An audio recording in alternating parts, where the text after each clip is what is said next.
Just movie posters are so awesome, aren't they? And they're oh, hey everybody. Yeah, we're here. So you just caught me admiring my movie posters here. As you can tell, we're talking about Wicked for Good. And folks, this was a fun time at the movies last night. If you saw my short, I said we'd talk about it today, and that is what we are going to be talking about. We've got a big show. We're talking about Toy Story all the way on our flashback retro wheel. We're talking about Wicked for Good. We're talking about what's coming next week. We've got Zootopia 2. We've got Stranger Things Season 5 dropping. We've got a lot of things happening. Now, usually, this is a time where I would go to the booth, and Dennis has told me the table is ready, but I kind of want to talk about Wicked right here, right now. Wicked for Good. And I just saw this movie last night. I posted on the short, and my going into the movie, I posted afterwards, gave a little mini review in the pouring rain, which was kind of cool because obviously Elphaba ain't cool with water. But it was really, really neat. And went to see the movie last night. Really enjoyed it. Yeah, this starts right after part 1, and here's where we pick up. Glinda, Fiyero, Madame Morrible, and the Wizard, they are all in the Emerald City. You've got Bach and Nessa Rose. Nessa Rose is kind of the new governor. And then you've got Elphaba on her own. Everyone kind of starts at different points in this story. I think one thing that Wicked for Good does so well, and it does it differently from part 1, is how well they show the tone shift. Obviously, in Chapter 1 of Wicked, we were at college and we were at Shiz University. Everybody's excited. They're getting to classes. Everybody's meeting Glinda, who's the popular one. She's picking out her dorm. Nessa Rose is so excited. She's filled with wonder for her first day. Bach sees Glinda. He's excited. Everybody's seeing Fiyero as he's a prince who's now coming to Shiz. There was just so much happiness. Glinda was trying to impress Madame Morrible. Everyone thought the Wizard was this wonderful person. Now we're at Wicked for Good, and we found out that's not the truth. The mission has changed. Elphaba, her main goal is to expose the Wizard. He's taking the voices of animals, and he is lying to everyone in the land of Oz. Now, Madame Morrible, she's with him as well, as is Glinda, and they're kind of the team right now. They're keeping everyone calm. Glinda's job is to make sure everyone kind of sees her as the good witch, and that they have an opposite to Elphaba. Now, Elphaba's sole mission, like I said, is to make sure that things do not go well for the Wizard. She needs to out the Wizard and make sure everyone is welcome in the land of Oz. Now, another thing. This is Wicked we're talking about. The music. Stephen Schwartz does such a good job with this score. There are so many great songs that I could go on and on about Wicked for Good. And the 2 new songs, I said this last night in the short, but they really are impactful. No Place Like Home from Elphaba, from cynthiaerivo, is so great as she pleads to the animals of Oz to not go underground, to not go to the place beyond Oz, and to stay in Oz. This is your home. It's a great scene and a great song and a great moment. Then we have the other new single, which is Arianagrande with The Girl in the Bubble. And I can tell you right now, these 2 female actress leads, okay, cynthiaerivo and Arianagrande, they're going to be in the Oscar conversation. They are both outstanding. Last year they were both up. Obviously, they didn't win. They were up for awards. It didn't go their way. This year is a different story. This is kind of like Kyle Chandler with Friday Night Lights. It took him 5 seasons to finally win his big award for playing Coach Taylor. Now, they've got another shot at it, and boy, oh boy, do they deliver. The Girl in the Bubble, this song hits on all marks. I don't want to go into spoiler territory of what it is. It's one of the final songs in For Good, and it is so great. So our story takes us on this big-time tale of unexpectedness. What's going to happen? How is this going to play out for these characters? We all know that Nessa Rose has a couple things she's dealing with as the new governor. Bach, if you've read the book, if you've seen the play, you kind of know what happens to Bach. You kind of know what happens to Fiyero. There's another phenomenal moment that I think is just great camera work at the end of this movie, and I have to call it out right now. The funny moment that I pointed out in the short last night, Elphaba is literally Batman. There's a scene where she goes in, she talks to Glinda, they finish this conversation. Glinda asks her a question. Elphaba has just said something. Glinda asks her this question. Glinda turns back. Elphaba's gone. Glinda runs out onto her balcony, and Elphaba's nowhere to be found. It's just like Batman and Commissioner Gordon. I think that's the funny moment, but this cool moment I have to tell you all about that I really want you to just watch how impactful it is when you watch this movie. I won't give you the context because that's spoiler territory.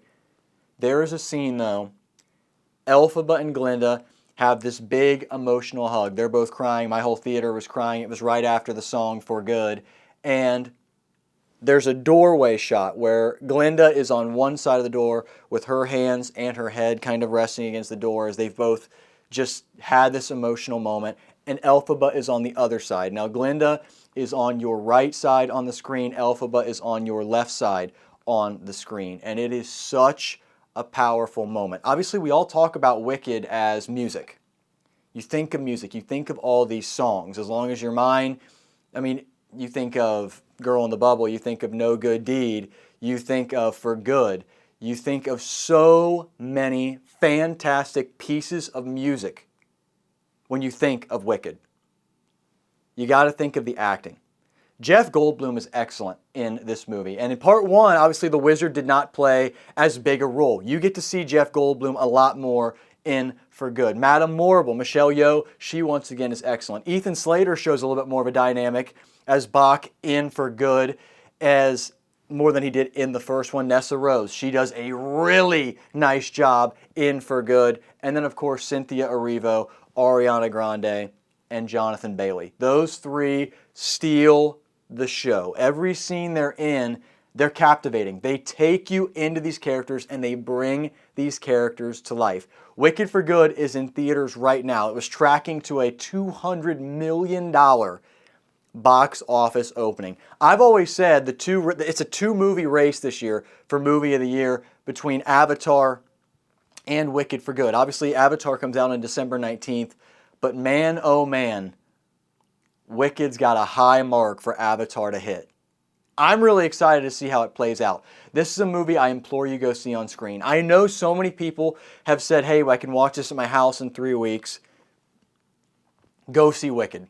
Go see Wicked in theaters. This is a great little part one, part two movie. Part one was last year. We see the story wrap up and you want to see it come to its conclusion on the biggest screen possible. Wicked For Good, folks. It's good. It is really good. Hey, folks, I'm a 26-year-old guy who watches sports. You probably wouldn't say, okay, this guy's going to go like Wicked, but guess what? I really enjoyed it. Really enjoyed part one. Loved Elphaba and Glinda and Ariana Grande and cynthiaerivo's portrayal of these characters, and they were amazing in For Good. Go check it out. That is Wicked For Good. Dee just gave me the nod. The booth's ready. Let's go inside. I'm going to take my seat. We've got Toy Story coming up. We're going to get to the retro wheel. And we're going to preview Zootopia 2 coming to theaters next week. Let's get in there and have some fun. 1, 2, 3, let's go. Hey, are you ready? It's time for the Pwamps Show. Hey, are you ready? It's time for the Pwamps Show. Hey, Pwamps. Hey, Pwamps. Ladies and gentlemen, please welcome your host, Pwamps. All right, everybody, we are back at our table at Pwamps Place. And I got to tell you one last thing about Wicked. I have never seen two actresses do such a great job at portraying emotion through music and also with their eyes. Ariana Grande and cynthiaerivo are just breathtaking in these two movies. And I know you may say, now come on, breathtaking. Go see for yourselves. They absolutely kill it, folks. They are excellent. And I can tell you, Glinda goes through it in this movie. Ariana Grande is crying a lot in this film. But boy, oh boy, she does a pretty darn good job of it. So, let's jump from the land of Oz to the world of Zootopia. Now, Zootopia, the original, came out on March 4th, 2016. It was directed by Jared Bush, and Jared Bush is back once again to direct Zootopia 2. Now, Zootopia 2, it's a big-time Disney movie. When the first one came out, here's the thing with Disney right now. Everybody gets so excited about all of these IP Disney movies that we're so used to now, but it's all about sequels. So when Disney comes out with these original movies, people don't always know how they're going to do. Luca, Elio, I mean, nobody really knows how we're going to see these Disney movies really perform. Zootopia came out, guess what? It won Best Animated Feature Film at the Oscars, as many Disney movies do, and it delivered on all levels. A great movie for kids and adults of all ages that I think was a new little twist on Disney movies. Now, we got a good little cast that once again, we're seeing a lot of returning faces. We've got Jennifer Goodwin back as Judy Hopps. We've got Jason Bateman back as Nick Wilde. We've got Idris Elba, the always outstanding Idris Elba. He is back as Chief Bogo. We've got some great little cameos in here. Jiminy Christmas, you've got, how about Danny Trejo making an appearance? How about Robert Irwin making an appearance? How about CM Punk and Roman Reigns of the WWE world? You've got so many people in this movie. And hey, talking about music, Shakira is back in this movie as Giselle, and I think with some more original music. It's going to be a fun one. Try Everything was the huge hit single that came out of Zootopia 1. Now in Zootopia 2, she's back with some new tunes. Also, this movie comes out this coming Wednesday. It's a big little Thanksgiving treat, little appetizer before the real Thanksgiving meal. Now, Wednesday the movie's released, but we have early screenings on Tuesday night. Now, base story that we see from Zootopia 2, Nick and Judy have been partners for a while in the crime world of Zootopia as police officers, and they don't have a lot of trust in Nick and Judy. They haven't really had their big defining case yet, but when a snake returns to Zootopia that has not been seen in a very long time, voiced by Ki-Hu Kwan, a phenomenal little Oscar-winning actor, all things change in the town of Zootopia. Zootopia comes out Wednesday, folks. The original, if you saw it, it was a great Disney movie and a great new addition to the lineup of Disney movies. These are beloved characters that we now see at all the Disney parks. People get photos with, and they love seeing what's going on with Nick, Judy, Finnick, Officer Bogo, Male Bellwether, Jenny Slate. Are you going to be making an appearance in this movie? We know you were in number 1. You were the villain. Will you be returning? I don't know. We're going to find out. Zootopia 2 hits theaters on Wednesday. Folks, it's been 9 years since the original, but we're ready to see what, once again, is happening in Zootopia. Now, let's take a look and let's dive in to our retro movie of the week, Toy Story. We're sticking on the Disney train. Let's talk about some toys.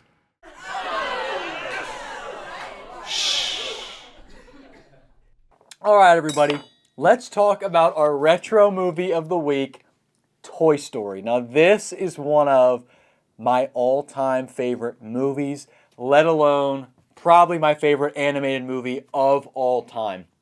November 22nd, 1995. It's crazy to think that today we are 1 year away from the 30th anniversary of Toy Story being released. It's Friday, November 21st. That kind of is mind-blowing that it's been 30 years since Toy Story has come out, and now Toy Story 5 is coming out this coming summer. That's mind-blowing. You think about the journey that we've been on with Woody and Buzz and Bo Peep and Jessie and all of these great characters and toys that we love, and we're still going on 30 years. It's going to be 31 years, well, 30 and a half years tomorrow when the new movie comes out. Next year when the new movie comes out. How crazy is that? The journey we've been on with Toy Story. But we're talking about the original. And I will tell you right now, before I get into stuff about the movie, when I first saw Toy Story, first of all, Toy Story came out before I was born. And I saw this movie. And first, I got to let you all know, Woody is by far my favorite character in Toy Story. I know it's always, oh, hey, are you a Buzz or are you a Woody person? I love Buzz too, don't get me wrong, but my cousins loved Buzz Lightyear. They would dress up as Buzz Lightyear for Halloween when we were younger. We went to Disney World. They dressed up as Buzz Lightyear. I dressed up as Woody. I have this great little cool picture of me and Woody that I really, really cherish. It's a great little pic, and I have it. I think it was at MGM in front of Al's Toy Barn, and it was a really cool one. It's before Woody. It's back when Woody had kind of the creepy looking head, though. Now that the costumes changed, thank goodness. But it's such a great picture. But I would always check my bedroom, and I'd leave my bonus bedroom that had all the toys in it. I was definitely cracking the door and seeing if my toys were alive, like I know so many of you were as a kid. Or hey, if your kid's watching, maybe you're still doing that now to see if Woody or Buzz or Jesse or Slinky even, maybe one of them is moving behind that door. I don't know, but I can tell you I did that when I was younger. So, Toy Story, what do we have? This is a great movie. Tom Hanks obviously plays Woody. Tim Allen plays Buzz Lightyear. And we have a great cast of characters. Those are our two iconic characters. Annie Potts plays Bo Peep. She's Woody's love interest in the first movie and in this entire series of Toy Story films. Now, the whole story that is so good about Toy Story is the relationship between Andy and his favorite toy, Woody. Woody is a sheriff, and Andy just loves Woody. We see at the beginning of the movie when we've got some great music provided by Randy Newman. He's got so many songs that he's made for Toy Story, whether it's Strange Things, You've Got a Friend in Me. There's too many to count, first of all. And hey, I'm a Dodger fan, so I love LA. I know that's not in Toy Story, but Randy Newman, props to you. We love hearing that at the end of Dodger games. But we see this great opening montage of Woody just getting some great quality time with Andy. Andy's taking him everywhere. He's got him on a big old, it seems like a kind of reclining chair, and the kickstand flops up, and then Woody goes flying through the room. Andy's playing with him in his bedroom, flying him all over the place. And it's just Woody and Andy. They're having a great, great time. Now, Andy's birthday is coming up, so a lot of the toys get worried, whether it's Rex, whether it's Slinky, Mr. Potato Head, the Green Army Men, Bo Peep. They're all starting to think, okay, are we going to get a new present? And one of us is going to get replaced. Woody assures everybody that's not happening. He says, no way are we getting replaced. That won't happen, okay? This is Andy we're talking about. They hold a meeting where he says, hey, do we have a whole list on of all these things to prepare for when we can watch the gifts be opened? So the Green Army Men, they go down. They're in the garden. It's the day of the birthday party. They get into this big flower pot, and we get a play-by-play of all the gifts being opened. And there's a moment of relief. There has been no new gift that's going to replace anybody, we think. Finally, the Army Men turn the walkie off. Then we see Sarge turn back. He says, wait a minute. Oh my goodness, we got another present here. There's a surprise present from the closet. Andy's opening it. He's really excited about this one. All the kids get in the way. Sarge starts going nuts. Now one of the kids is in the way. I can't see. It's and then they throw it up. We see a shadow of a spaceship box. We don't know what it is. The audio starts breaking. Rex has a freak out. He shakes the little nightstand that the walkie-talkie is on. It goes crashing to the ground. Mr. Potato Head starts reaming out Rex, saying, you overgrown lizard. Now the binoculars, I mean, Lenny's all mad. You've got the batteries flying out. We don't know what's going on. Finally, it happens. The boys come in. All the toys resume their positions they were last in because, hey, Andy can't know these toys are alive, clearly. Buzz has taken Woody's place on the bed. Now, this movie takes us on a continuous journey of Buzz and Woody going at it as who is Andy's favorite toy. We have a great moment where they're at Pizza Planet. Buzz sneaks into the claw machine, and all the green little aliens, they start saying, the claw, and Buzz is thinking this is going to take him to see Zurg. That isn't the case, folks. It becomes a bad, bad time when Sid Phillips, Andy's neighbor who destroys toys for a living, gets in the claw machine. He wants a spaceman. He pulls him out. Then he pulls it out. Woody's attached. And he says, and a cowboy dude. They're out. But they're at Sid's house now. Things are not going well. Sid, he always tortures toys. Andy's not doing well. He doesn't know where either one is. His mom's kind of really upset because they can't find Buzz. They can't find Woody. It's not a good time at Andy's house. Now, Sid, meanwhile, He's got Buzz in a rough spot. Buzz is missing an arm. His sister Sarah's got Buzz playing tea parties as I am Mrs. Nesbit. There's a lot going on in Toy Story 1, but we get to the massive moment, the great conclusion where Woody escapes Sid's house. He sees Buzz strapped to a rocket. Buzz is about to be blown to smithereens. He talks sense into Buzz. Buzz needs to go, and Woody needs to go, and they need to be there for Andy. They have a great little escape. They get on RC as they're moving. Andy's house is now moving. They've left Buzz and Woody. They're moving to a new house. Everyone thinks all is gone. There's no hope left. RC chases it down. Finally, the battery runs out. They can't catch up to the moving truck. There's no hope. Woody and Buzz aren't making it. Buzz has given up. He sits there saying he's a failure. Woody has an idea. We've got a rocket. Rockets explode. He then lights the match. Buzz goes flying. They fly into the car. We're all back. They fly into the sky. Buzz and Woody. We get the great line. Buzz, Buzz, you're flying. Buzz replies, this isn't flying. This is falling with style.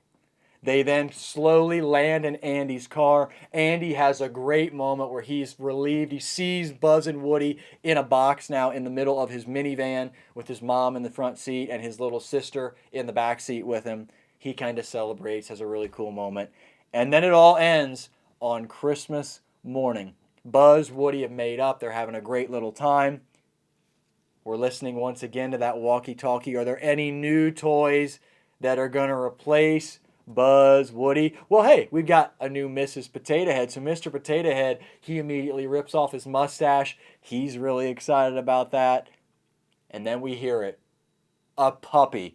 Our fade-out scene, Buzz and Woody kind of freak out. They're like, oh no, we've got a dog to worry about. And that's how Toy Story ends. Tom Hanks and Tim Allen are gold. This entire cast is gold. Toy Story is one of the best animated movies ever made. We've got Toy Story 5 coming out this summer.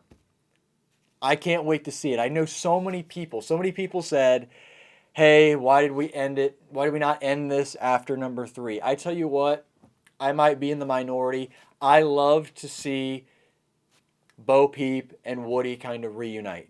I love to see Woody make that decision in Toy Story 4 that he's going to go with Bo Peep. He's done so many things for Andy, but now they're Bonnie's toys, and it's time for Buzz and for Jessie to be there for Bonnie. But Woody's got his own goal. He's got his own little life now with Bo Peep. But I'm really excited to see Toy Story 5 because apparently we're all going to be reunited again, and they're all being brought back to Bonnie to take on this new little iPad-looking thing and take on electronics. It's going to be fun. Toy Story 1 is a great movie. Hey, let me know in the comments, which one's your favorite Toy Story? Are you a big Toy Story 1 fan? Are you a Toy Story 2 with Al's Toy Barn and Big Al? Are you a Toy Story 3 with Sunnyside Daycare and Lotso? Are you Toy Story 4 with some Bo Peep and Woody action? Which one are you? Let me know. I'd really appreciate hearing it. Leave that comment because I'd love to talk to you about it. And now, folks, usually I would pull out the retro wheel, but here's what I'm doing this week because we have a huge moment next week. We have finally got the 5th and final season of Stranger Things dropping. What I want you to do is go watch Stranger Things. Go binge, folks. Go nuts. Now, another quick announcement I want to make. So, obviously, Thanksgiving is on Thursday. I'm going to drop the new entertainment show the day after Thanksgiving. That's going to be on Friday. And Stranger Things comes out on Thanksgiving. So I'll be talking a little bit about that on Friday. I'll be talking about Zootopia 2 on Friday. But just start watching Stranger Things. You've got a week now to prepare for Season 5. Go back, watch some of your favorite episodes, relive some of your favorite moments with these characters like Mike, Elle, Dustin, Will, Lucas, Max, Steve, Nancy, Jonathan, Ted Wheeler. No, I'm kidding. It's going to be fun. Stranger Things 5. We've been waiting for this. One of Netflix's most popular shows of all time, and it's finally reaching its climactic ending. It's been fun, folks. I'm going to keep you updated with shorts all week in the sports world. We have the sports show on Monday, but then I hope you all have a happy Thanksgiving, and I will see you once again on Friday for some more entertainment. And like I said, watch Stranger Things. Catch up. Season 5 is Thursday. See you all then. Thanks so much for tuning in, and I will see you all next week. It's been fun.